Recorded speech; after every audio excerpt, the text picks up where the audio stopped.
Our session is called No Filter. So we're going to talk a little bit about social media. Here's what we're not going to do. We are not going to set out a list and say, this is okay to have, this is okay to have, this is not okay to have. What we're going to talk about is what we're going to go with what you already have. We're not going to try and talk you out of anything. And we're actually going to help us understand how do we leverage that social media, whatever it is, to further the gospel. And what does that look like, and how does that impact some decisions we might make? So to do that, we're going to ask this question: what social media do you use? Now, how many of you have used Kahoot before? You guys know what that is? We're going to use a Kahoot today and have a little bit of fun so that you guys are involved. So can we switch? Can we switch over there now? Things are working so well. There you go. Okay, so if you've not used Kahoot, let me explain it to you. You go to, on any browser, go to Kahoot, K-A-H-O-O-T.it. You can use Safari, you can use Chrome if you love Jesus. And then just put in this game pin, 998458, and you can pick whatever name you want. So if you don't want people to know what your answers are, don't put like your full first last name, but make sure you're appropriate, okay? Nobody do anything stupid. Okay. So go ahead and join. What you guys get in? Taco Bell. Baby Jesus. Eugene! Rachel and Brandon, there's a team happening. Please do it. Yeah! I know who that is. Salutations. Yeah. You guys are good at this. I like it. Maybe 10 more seconds. 10, 9, 8, 7, 6. Did I see God have a filet-o-fish? Did someone do that? Is that what's happening? Someone did that. He loves filet-o-fish. It's his favorite. Alright. 5, 4, 3, 1 buckets, 2, 1. Okay, I'm going to tell you how this is going to work while you're last year game. On your phone, you will see the choices to answer, and as they come in, we'll see them live up here. So sorry if you're all the way back there. We should have been using that screen, but it didn't work. So the first few questions are really simple. They're going to be yes or no questions, and they're just going to be what different social media platforms we use. So we'll see how many people in the room out of the almost 80 we have. 80, all right, the real stitch. Okay, now someone left. Multiple people are leaving. We should probably start before more people go. So let's hit start and see what the first one is. Okay, load a little bit. Do you use Facebook?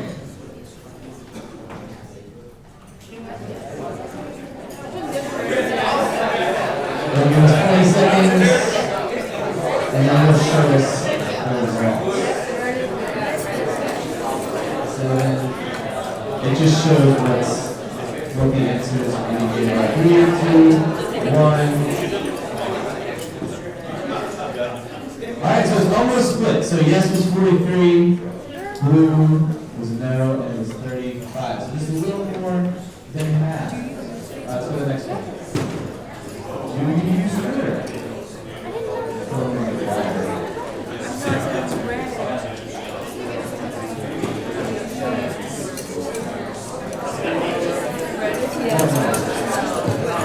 I think more than Facebook. Oh, you were right. Someone said, I said yesterday to somebody, Twitter is dying. They said, no, it's not. That really means it. Yep. Instagram. Come on, 100%. Get 100%.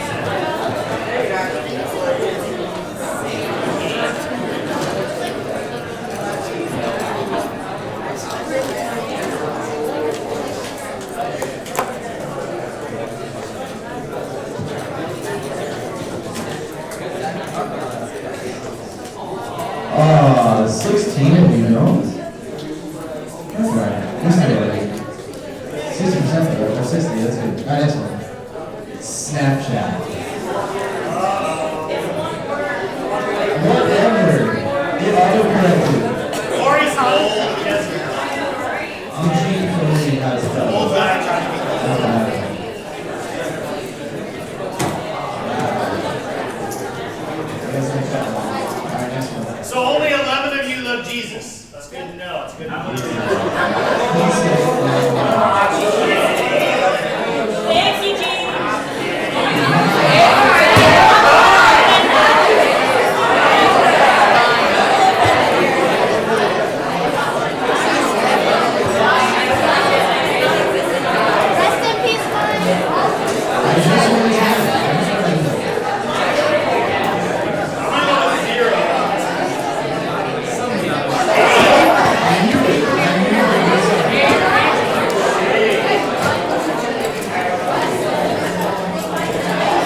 have a YouTube account and regularly watch or subscribe to YouTube channels.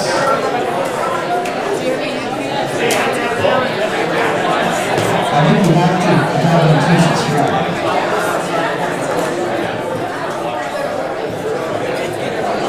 Yes, that's it. That's up to the interpretation of radio. Yeah? Alright.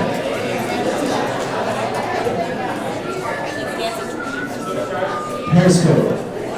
What's that? I'll try to see it.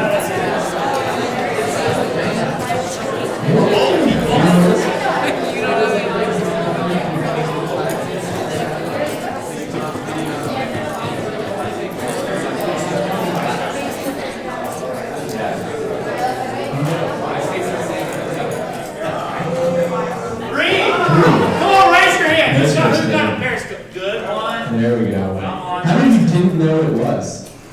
Wow! They were really doing a terrible job. Okay. Alright, this is the last one for this round. Would Jesus have used social media? You get 3 answers. Yes, no, or yes, but not Snapchat. You have 3 chances to answer.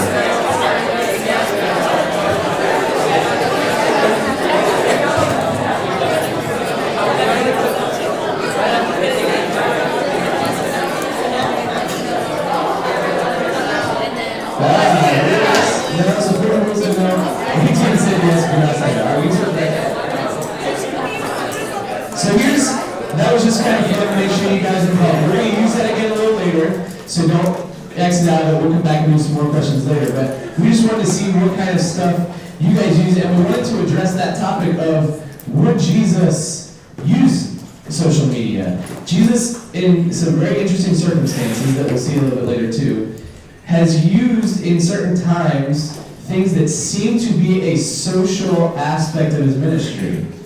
But there were also other times where Jesus looked at people and said, don't tell anyone what you just saw. And so in those situations, I think, really ringing, I think he might have said to the disciples, if it was today, right? Don't post this on something. But what was the difference and what did Jesus use that for? So here's a question for you. So you guys can raise your hand and give us some answers. How do you guys get the most likes, comments, or shares? And what do you do to get those? Go ahead, Mike. I make YouTube videos and I clickbait to make people view them more. Can you explain for the old people in the room what clickbait is? I turn on my videos in a way to make it seem like it's better than what the video actually is.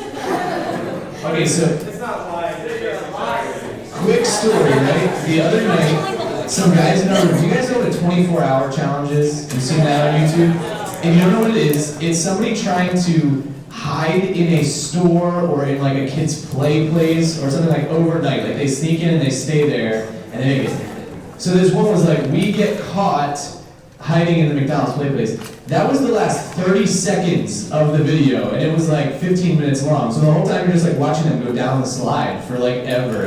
And you're why am I watching this? That's kind of what you're talking about, right? Yeah, that's what he's talking about. What else? What do you guys do, Ben? Okay, so you try and think about what would be interesting to others and see what they do. What else? What do you guys do? You're trying to get comments, you post things that people don't like. So just pictures of Trump over and over and over and over. That'll get you off. Hannah, go ahead. You post memes. How many of you like memes? Yeah, memes are fun. It's a good time. There should be more memes in our lives. What else? Anyone else? Bring it up.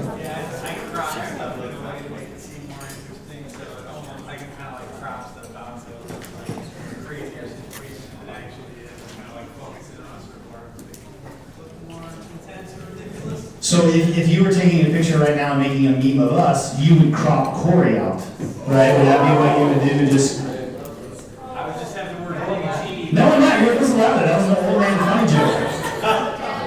Okay, never mind. Thanks. Who gave him the drum roll? That was really nice.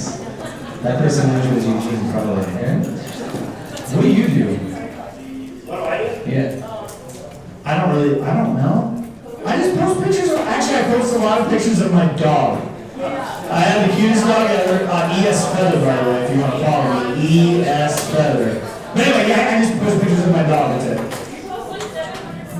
So it's true. And if you've seen the momentum posts, a lot of them are him, by the way. That's what he's running around doing. So if you think he's doing a good job, tell him. If you don't think he's doing a good job, tell him. So we can leverage, we know things that we can do to make people click on our stuff, or make people share it, or follow. And when that stuff happens, that gives us a positive feeling. That gives us a good, when you go back through, how many of you have gone back through and just to look, let's be honest, right? Just to look at how many likes your post got. How many of you have gone back through and done that? Yeah. And if you're not raising your hand, you're just too embarrassed to say it, right? Everyone's done that. You go back through and you see, okay, how many people liked it? Do people really think it's great? Why does social media exist, and how did it start? Do you guys know the answer to this? What would you say to this question if someone asked you?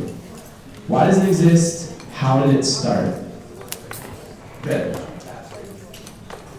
Faster newspapers. What do you mean by that? It's non-paper, so it's coming really, really quickly, right? Yep, that was true. Who said MySpace? Do you guys know what MySpace is? How many of you know what MySpace is? Okay, how many of you don't know what MySpace was? So this is fascinating. More people know what MySpace was than Periscope. They're terrible. Anyway, so what was MySpace? Can anyone give us like a summary real fast? Yeah, it was like a precursor to Facebook. Social media was created simply to create a network. If you've watched the movie Social Network, what's that movie about? Facebook. The point of Facebook was literally just to take kids on a college campus and have them be able to connect to each other virtually. But things have changed a little bit when we look at social media, and all of a sudden now social media is something where we do use it to connect, but a lot of times it's used to bolster our own pride, or our own need for attention, or our own ability to look at other people and get people's attention to ourselves. And so it's made this kind of interesting switch, even though that's probably not what it was created for in the first place. Why do filters exist? Someone tell me. Hannah, go ahead. To make things look better, to make things you post look better. Why else do they exist? That was a good summary, but anyone else have any thoughts? Yep. We're all ugly and we want to look good. Because we're all ugly and we want to look good. I feel you, man. Yeah, we take filters and we can do fun stuff with them. How many of you spent way too long trying to filter a picture to try and get it the way that you want? Yep. It's kind of fun though, you can do all kinds of different stuff. They exist to change the reality a little bit. So now all of a sudden, all of our social media posts have the ability to change the reality, and yet what we're trying to do is post our reality. Does that seem weird to anyone else? You ever think about that? It's kind of strange. So we have these filters that we can kind of change. It does make it look cool. I mean, cool factor is definitely there, but it's an interesting thing that we've gotten ourselves into. You found these stats for us. Yeah. You want to talk about them a little bit? No, it's just fascinating. So we do that, right? So we get more likes, or check this out. This was like a study that was done. So somebody I forget what they did. I want to say 50,000 photos or something like that. They researched and went through. And if you use a filter on a photo, you get 21% more views and 45% more comments. Isn't that fascinating? So it's almost like real life and what really happens isn't good enough. And so we have to do something to it to enhance it or make it better. And so what happens is researchers are trying to figure out, why does that happen and what does that look like? Do you see that in the stuff that you post? Yes or no? Maybe you haven't gone back and looked at it. I remember one time, are either of my children in the room? Okay, good. One of them did this. I went back and I was trying to find something in her life. So I was trying to find something in her life and I couldn't find a photo. And I said to her, well, where did it go? And she said, well, I took it down because it didn't get enough likes. I thought that's crazy to me, right? So there's something about this idea of filtering our life to be able to show people what we want them to see. So is that necessarily bad? Well, no. I took a shower this morning.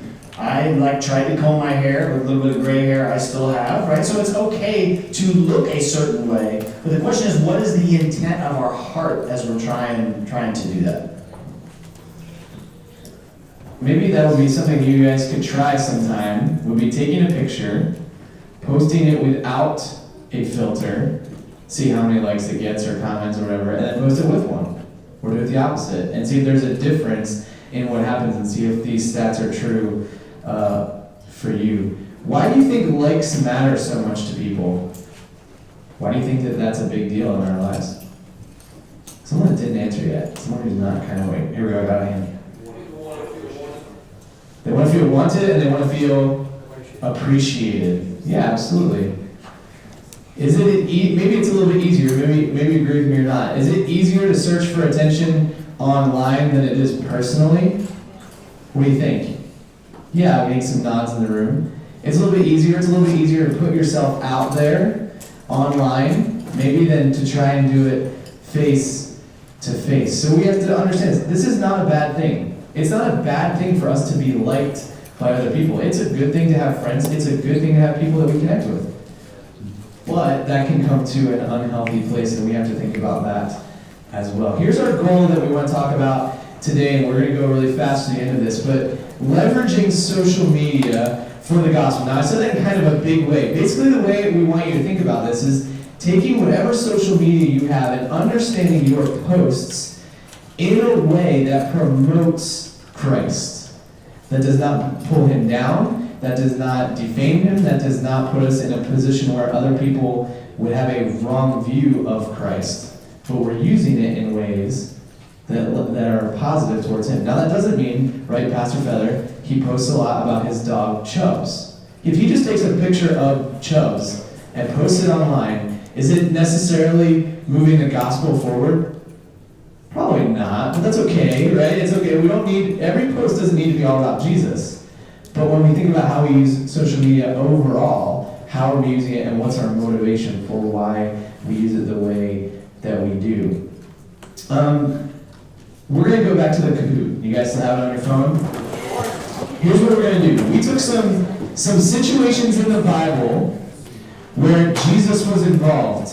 And so I created some different hashtags that Jesus might have used in that situation had he had social media, okay? Some of them are silly, some of them are not. So you can pick whichever one you want. So here's, I think this is the next question. I remember I'm right, that I remember. So the Samaritan woman at the well. So this is the story that Clayton King talked about the other night. So here's the options. Never thirst again, water of life, Samaritans up front, blurred lines. Which one do you think he would have? You can just vote. It's just silly and fun. Let's see what we think. Ooh, 5 seconds. 4. Hurry up. 3, 2. Alright, never do this again. You guys are going with it. I like the one Samaritans up front. I like that. Whoever said that one. Alright, next one. Feeding 5,000. Remember this is where Jesus feeds a ton of people with bread and fish. Let's eat. Bread of life. Free lunch. First fillet of fish.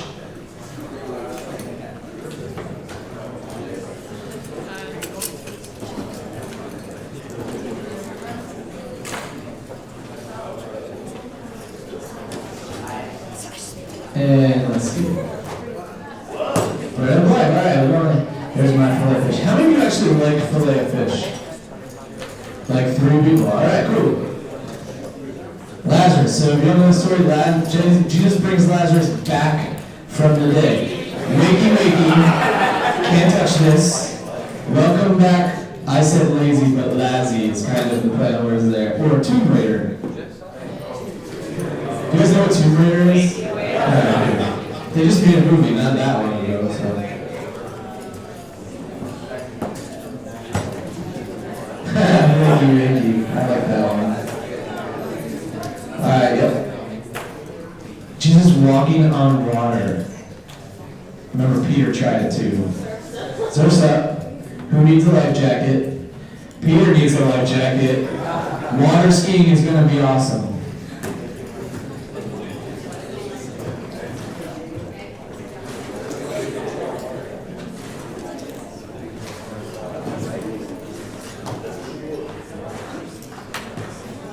he didn't need a life jacket. He did need a life jacket. I don't know what they used back then, just like wood? I don't know. Okay, Jesus uses mud and puts it on a dude's eyes and he can see again. Okay, so clear as mud, he saw the light, God made dirt, dirt won't hurt, or changed life.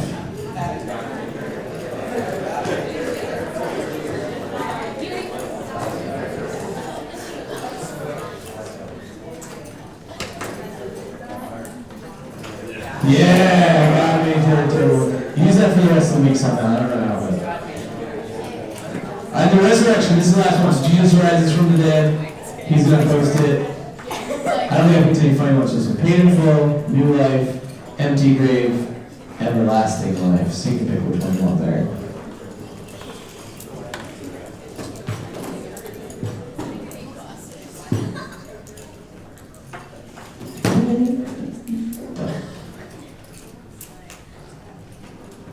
Yeah, everlasting life. Good job. So cool. That was a fun exercise for us to think through it. I think Jesus would have used social media in some aspects. I think you agree. I think you agreed when we talked about this that day. We think he would have in some aspects. We definitely don't think Jesus would have just completely eliminated it. You think about how social media works. It's a great tool to share the gospel with people.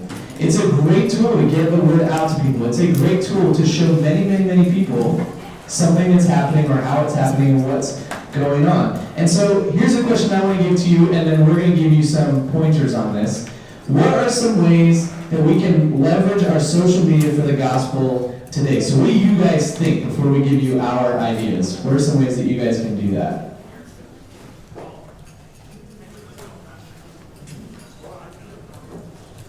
You guys need to wakey. What's some ways we can do that? Hannah, go for it. Posting pictures from Momentum. How does that help you leverage social media for the gospel? Good. Yeah.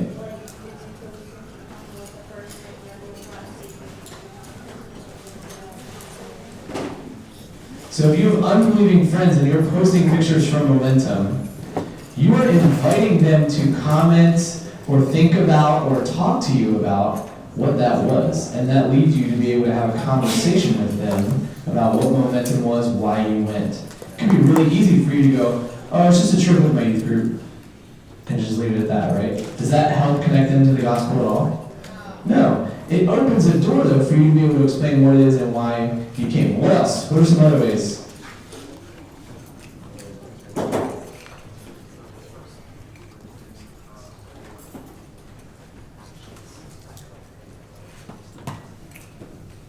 Give me one more. Let's get one more. All right, we're here. I like to put like Bible verses in my comments, like if I put a picture on, whatever, it's like my kids or something at the event or something, preaching on ride or something. It's like, heavens are declaring His glory. Yeah.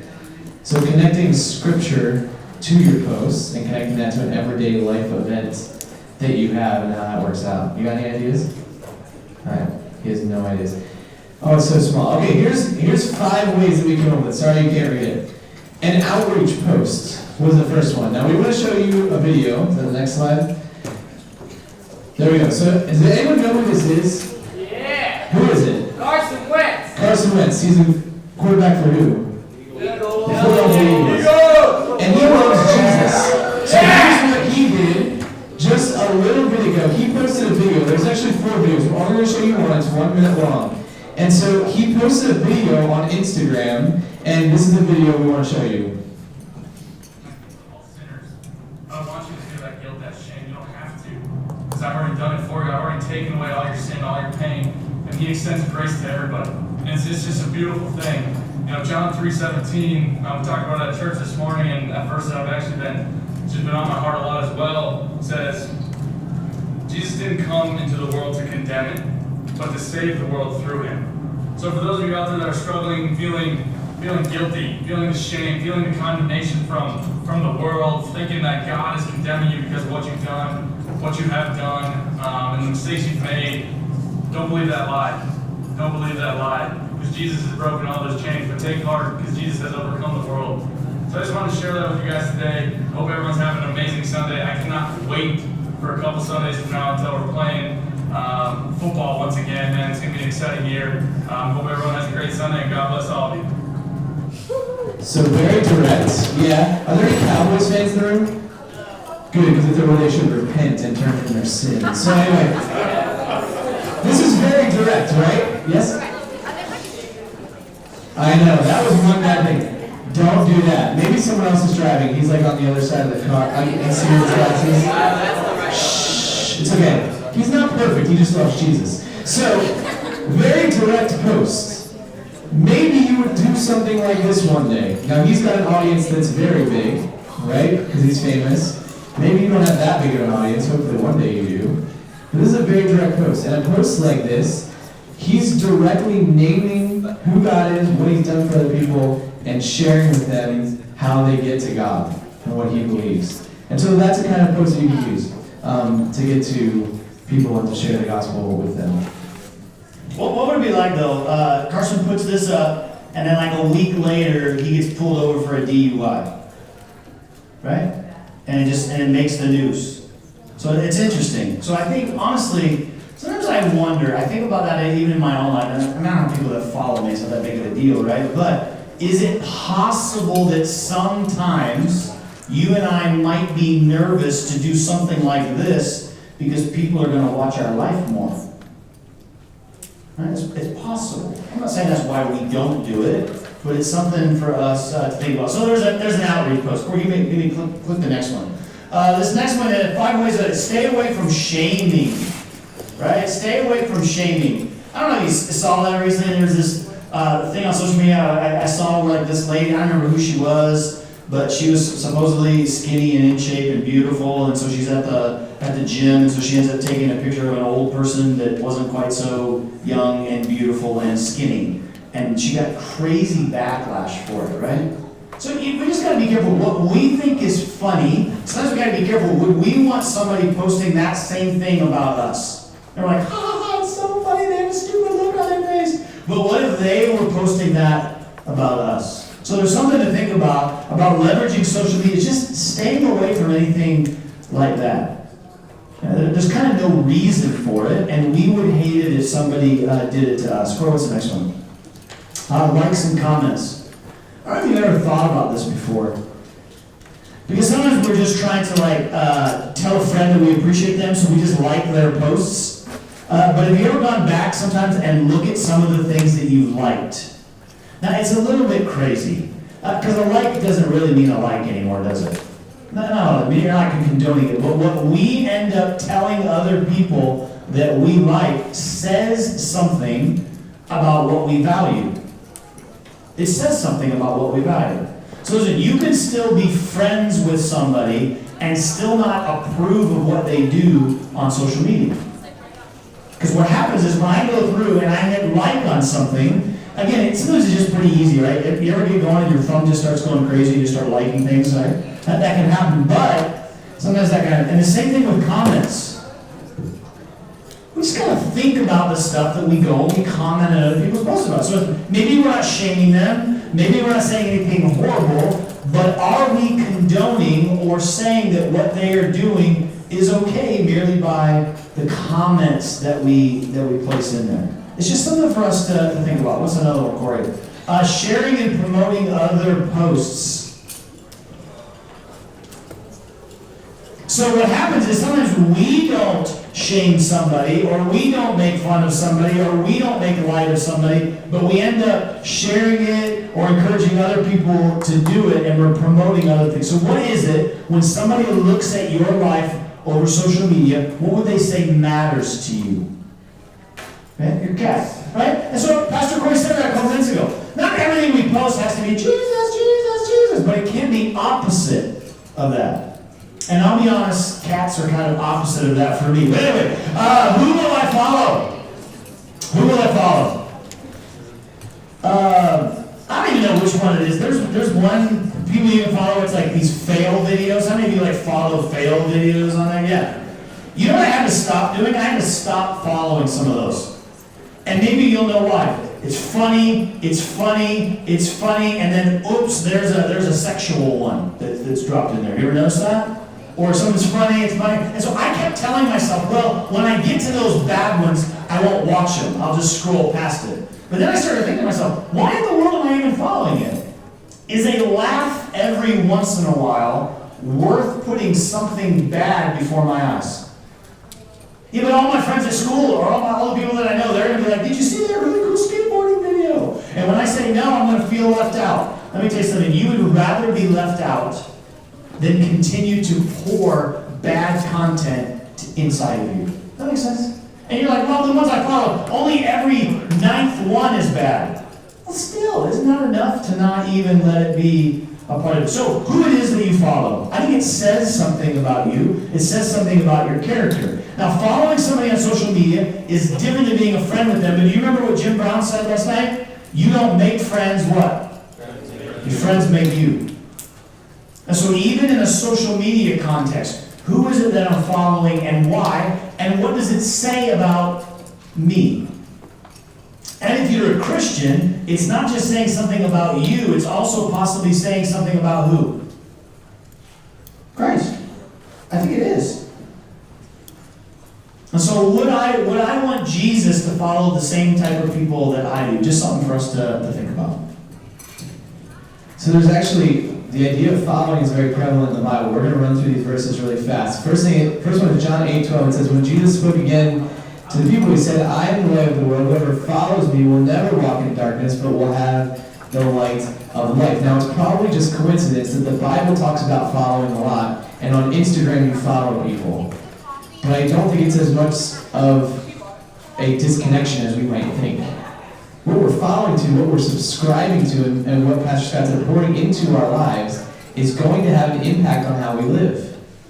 And so we have to know whether following Jesus and following the people we follow on social media or we're connected with goes the same way, and whether that they promote each other or where they butt heads against each other. Another thing, Jeremy, is the Lord your God you must follow, and him you must revere, keep his commands and obey him, serve him, and hold fast to him. And then the last one's Ephesians 5:1, follow God's example, therefore, as dearly loved children. We wanted to think about, I would ask this, but we're running out of time. We were thinking about places in the Bible where there were kind of social posts. You wouldn't call them posts, but they're kind of social events. And so we were going to give out these verses, but we'll just run through them. The rainbow. Why would the rainbow be considered a social statement? Can anyone tell me? Good, Brandon. Everyone can see it. And what was the point of the rainbow? Why did God send it? Yes, it was a promise he would never flood the whole earth again. So God makes this declaration in the sky. He puts it out for everyone to see and makes a promise that he would not destroy the earth by flood again. The second thing, Joshua's cairn. Does anyone know what a cairn is? Yes? It's a pile of rocks. My college that I went to is now called Cairn University. So I went to college of a pile of rocks or something like that. So what happens in this passage is Joshua takes the people across the Jordan and he says, let's build a cairn or a pile of rocks that will stay there. And when you guys, the people in that area, when they pass by this again, remind your daughters and your sons and your grandchildren and on down the line what God did to get us across here. He says, use this as a way to remember God's faithfulness to us. And so it's a post. It was something God put out there. He wanted Joshua to do so that people would remember what he did for them. And then the last thing is the woman caught in adultery. Now this one's really interesting. What happens in this story, if you've not heard it, is Jesus actually, they want to stone this woman because she's been caught in adultery. That was the law. He tells them, if you're without sin, you throw the first stone. And then he gets down on the ground and he starts writing in the dirt. The people see what he's writing, hear what he said, and they drop their stones and they walk away. Jesus wrote something for people to see, to prove something or to make a point to them. That was a social post or a social writing that Jesus used in that situation. And he tells the woman to go and not sin anymore. All right, the last two ideas. Here's the last of the two. Yeah, I think the idea that we want to use social media for connection, not attention. So one of the challenges I want to give you is I would love you to think about this. What can you post about this week that would open up opportunities for you to have conversations when you get back home or back to school. You're like, school's a long ways away. I know it's a long ways away. But what if you did that? What if we thought about what is something you could post even this week that would provide an opportunity for you to have a connection with somebody who's not here this week? And then just like Pastor Cory said, it's not just, what was that all about? Like, that's at some conference I was at. No, this isn't some conference you're at. This is an opportunity where you maybe met Jesus for the first time, or you saw him again, and he's changing your life. So why not use it as an opportunity to say something to somebody instead of just drawing attention to yourself? And then last one. A virtual post creates a reality that we must live out. What in the world does that mean? You know what, when we brought up the example of Carson Wentz, and we talked about the fact that he was sharing the gospel, and then I said, what would happen if he got picked up for a DUI a week later? It might ruin it. What if? It's going to sound a little bit strange. What if you began to portray on social media a life that was totally dedicated and lived out to Christ? Even though possibly right now in your life you're not even sure you're there yet. Right? You're not sure. But what would it mean if you started to push that envelope and let people you know that follow you and see you, that that is what matters most to you? You begin to create a reality that you now have to live in.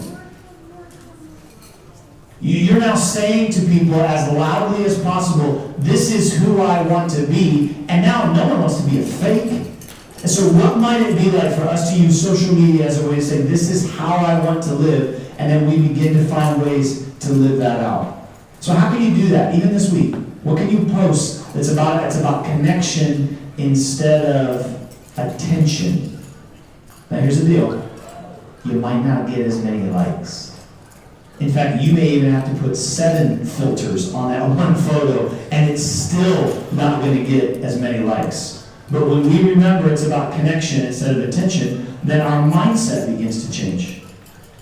And it can create conversations. You may say, man, sometimes I don't even know how to start sharing Christ with my friends. Well, what if you use social media as a means to start that? They may even ask you.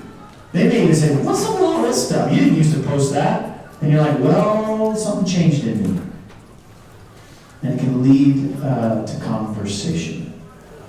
Hey guys, thank you for coming to this thing today. I don't know if it was helpful. I hope it was. But the idea is just to start a conversation about